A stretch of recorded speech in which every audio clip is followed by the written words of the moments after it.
দুর্নীতিবাজ প্রধান শিক্ষক অপসারণের এক দফা এক দাবিতে আজ সকাল থেকেই খুলনার খালিশপুর রোটারি স্কুল প্রাঙ্গণে জমতে থাকে শিক্ষার্থী ও অভিভাবকের ভিড়। বৃষ্টিকে উপেক্ষা করে রাস্তায় নেমে স্লোগানে উত্তাল করে তোলেন তারা পুরো স্কুল প্রাঙ্গণ এলাকা।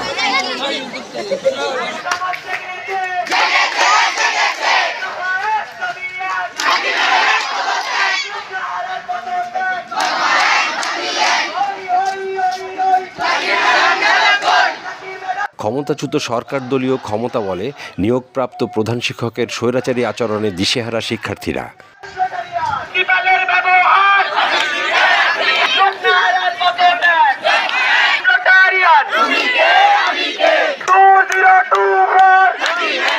অভিভাবকেরা অভিযোগ করে বলেন, কোনো সমস্যা নিয়ে প্রধান শিক্ষকের কাছে গেলে সমাধান তো দূরের কথা, অপমান হয়ে ফিরতে হতো তাদের। ল্যাব ভবন, ফর্ম ফিল আপ, টেস্ট পরীক্ষা ইত্যাদি বিষয় জুড়ে অর্থ বাণিজ্যের অভিযোগও করেন তারা। যে সমস্যাগুলো হচ্ছে যে ওনার ব্যবহারটা আসলে খুবই বাজে। একজন টিচারের কাছ থেকে আমরা এক্সপেক্ট করি যে সে আমাদেরকে ভালো ব্যবহার শেখাবে। ইভেন আমাদের বাবা মাও যদি কোনো অবজেকশন নিয়ে আসে তাদের সাথেও খারাপ ব্যবহার করা হয়।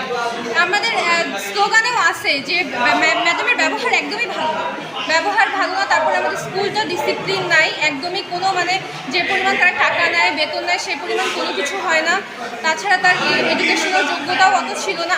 যেরকম আমরা পরীক্ষার হলে কাগজের মান দেখি অনেক খারাপ, কাগজের মান অনেক খারাপ। তারপরে আমাদের বিভিন্ন ধরনের কোকিলগুলো অ্যাক্টিভিটি শুধু পড়ালেখাই হলে হয় না, যেগুলোতে ওনারা কিছুই করে না। স্কুলের ডিসিপ্লিন অনেক খারাপ, ডিসিপ্লিন ছাড়া কিছুই হয় না।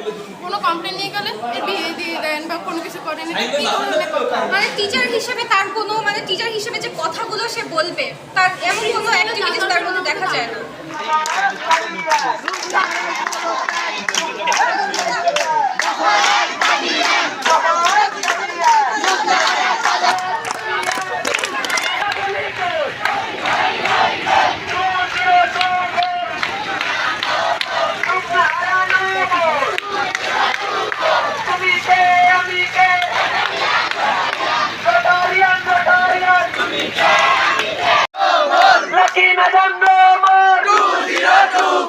প্রিন্সিপালের ব্যবহার